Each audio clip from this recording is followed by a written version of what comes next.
Malaki raw ang naitulong sa ilang negosyante sa Davao City ng kandidatura noon ni President-elect Duterte. Ang isang kumpanya nga dito na nagpasimula ng tinaguriang Duterte shirts. Umabot sa higit 15 milyong piso ang kinita. Narito po ang aming report. Mula nang manalo si Rodrigo Duterte bilang presidente ng Pilipinas, tumutok ang lahat sa Davao City. Tila naging sentro ng bansa ang syudad na mahigit 2 dekadang pinamunuan ni Digong. At isa raw sa unang nakinabang sa pagkapangulo ni Duterte, ang kumpanyang ito na nag-iimprenta ng t-shirt.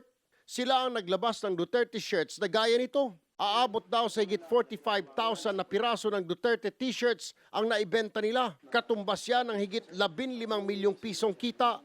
Nung nagsalita si Digong na kayo na bahala sa pag-campaign sa kanya.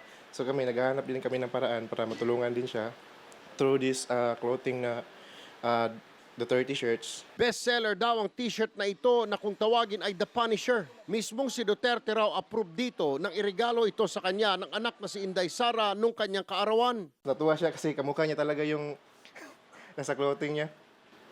Kahit naman nanalo na si Digong, tuloy pa rin daw ang kanilang kita. Naisipan nila gumawa ng victory shirt tulad nitong Do 31 shirt at ang Duterte shirt na may nakalagay na 16th President. Nagpapasalamat sina Sultan na sa kanilang maliit na paraan ay nakatulong sila sa kampanya ni Duterte at ang kanilang mga t-shirt naging bahagi ng kasaysayan. Umaaksyon, Erwin Tulfo, News 5. Be sure to come back. Use 5 everywhere. Copyright 2016.